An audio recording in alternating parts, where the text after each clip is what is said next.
Kota ini telah lama menjadi wilayah penyangga dan merupakan kota pemukiman. Kota di selatan Jakarta ini berkembang menjadi kota pendidikan, pusat pelayanan, perdagangan hingga resapan air. Sejarah Depok sudah ada sejak zaman Kerajaan Pajajaran tahun 1020 sampai tahun 1579 Masehi. Namanya bermula dari sebutan istilah Deprok yang artinya duduk santai ala Melayu. Penamaan tersebut berkisah dari perjalanan Prabu Siliwangi yang konon singgah di kawasan Bejet. Indahnya wilayah tersebut membuat Prabu Siliwangi ngedeprok di kawasan yang tidak jauh dari Sungai Ciliwung. Bukan cuma Prabu Siliwangi, rombongan Sultan Ageng Tirtayasa dan Pangeran Purba dari Kesultanan Banten juga pernah melintasi Depok saat hendak ke Cirebon.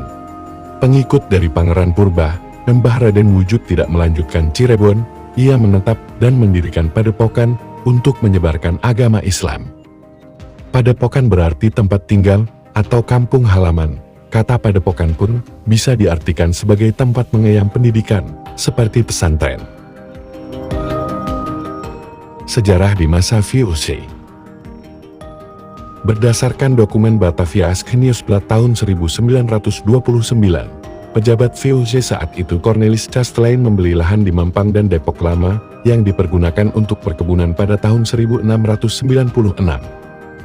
Cornelis memiliki misi menyebarluaskan agama Kristen kepada para pekerjanya. Nama Depok merupakan singkatan dari Die Eerste Protestants Organisatie van Christenen, artinya jemaat Kristen yang pertama. Akronim tersebut muncul pada tahun 1950-an di kalangan masyarakat Depok yang menetap di Belanda. Hingga kini, masih berdiri kokoh bangunan-bangunan tua seperti gereja, pemakaman, kantor peninggalan Belanda era Cornelis Chastelain yang merupakan Presiden Depok. Diawali dari seorang tuan tanah Belanda, Cornelis Chastelain yang menentang segala kebijakan kolonialisme yang menyiksa rakyat Indonesia.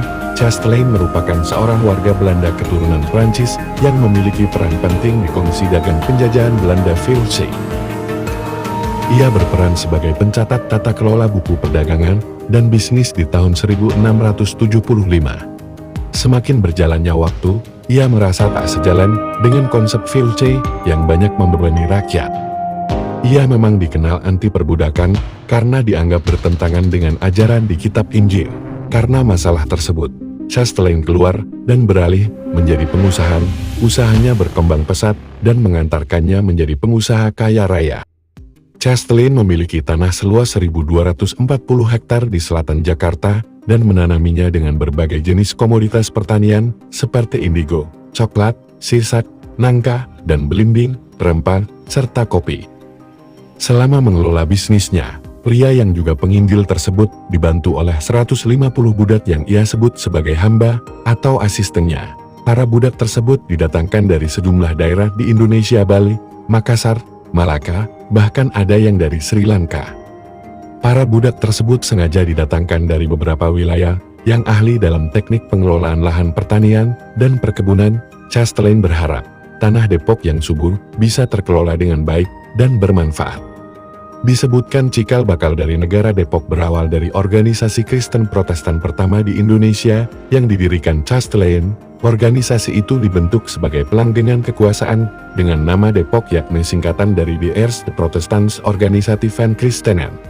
Salah satu tujuan didirikan organisasi tersebut ialah mengenalkan agama melalui pendekatan yang lebih humanis. Pendekatan ini jauh dari kesan kekerasan dan perbudakan. Seiring berjalannya waktu, Chastelain sakit dan sebelum meninggal dunia, berpesan kepada seluruh budaknya agar mengelola seluruh lahan pertanian yang disampaikan melalui surat wasiat melalui kebijakan kepemilikan bersama.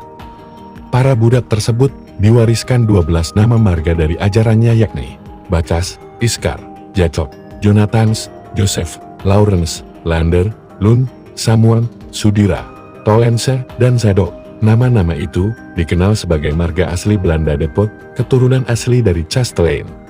Setelah Chastelain wafat pada 28 Juni tahun 1714, para budak lantas dimerdekakan dan membentuk semacam organisasi yang disempurnakan, hingga menjadi sebuah sistem pemerintahan warisan Chastelain dengan pemimpin tertinggi serta asisten, yang merupakan cikal bakal presiden dan wakil presiden dari negara Depok. Depok terus berkembang hingga di tahun 1871, seorang advokat dari Belanda Emer N. Hank Klein merealisasikan perkembangan Depok menjadi sebuah republik dengan meletakkan batu pertama bernama Desa Republik. Semenjak itu, negara Depok berdiri dan ditetapkan hari wafatnya Castellier pada 28 Juni tahun 1714 sebagai peringatan kemerdekaan negara Depok yang berbentuk republik atau Depok Sridak. Selanjutnya lahir juga semacam peraturan perundang-undangan negara di tahun 1871 hingga tahun 1876.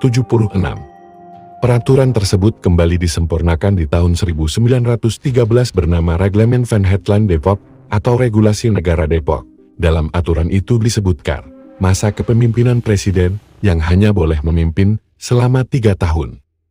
Pemilihan presiden pertama Depok dilaksanakan pada tahun 1913 dengan nama pemerintahan Het Gemeentebestuur van het Partikulier Depok. Pemilihan ini diadakan secara demokratis dan terpilih menjadi presiden pertama Depok adalah Gerrit Jonathans. Pusat pemerintahannya berada di titik kilometer 0 yang ditandai oleh Tugu Depok. Lalu didirikan gedung pemerintahan yang saat ini terbengkalai dan sempat difungsikan sebagai Rumah Sakit Harapan. Setelah Gerrit Jonathans, terdapat 3 presiden yang memimpin, antara lain Martinus Laurens yang tahun 1921, Leonardus Lander tahun 1930, dan Johannes Mathis Jonathans tahun 1952. Kejayaan negara Depok atau Desa Republik Depok perlahan mulai berakhir usai kemerdekaan Republik Indonesia, berawal dari Depok yang tidak mengakui akan kemerdekaan Indonesia. Walau tidak menyatakan resmi, penolakan Depok terlihat dari gaya hidup yang sangat Belanda, dari para bangsa yang dikenal dengan sebutan kaum Depok atau Depok Dalam. Orang Depok memiliki gaya hidup layaknya orang Eropa dengan menggunakan bahasa Belanda dalam pergaulan sehari-hari. Mereka inilah yang menjadi cikal bakal penyebutan Belanda Depok. Tahun-tahun 1945, terdapat berbagai gesekan yang mengakibatkan warga Indonesia mendesak Depok karena masih beraroma Belanda untuk mengakui kemerdekaan Indonesia. Terjadilah peristiwa Gedoran Depok yang merupakan sebuah titik penting dalam sejarah perjuangan pejuang Indonesia yang merebut Depok pada 11 Oktober tahun 1945. Terdapat kisah heroik tentang para pejuang, salah satunya Margonda yang saat ini dijadikan nama jalan protokol di kota Depok. Pada 16 November tahun 1945, para pejuang dan TKR melancarkan serangan besar-besaran ke Depok. Dalam serangan ini, para pejuang dan TKR berhasil kembali menguasai Depok. Namun Margonda yang memimpin serangan gugur tertembak pasukan Deca. Setelah mengalami berbagai peperangan dan teror di masa Gedoran Depok, pada tahun 1952 para warga keturunan Belanda Depok tersebut akhirnya menyerah dan bersedia bergabung, melebur menjadi satu dalam bingkai Negara Kesatuan Republik Indonesia NKRI.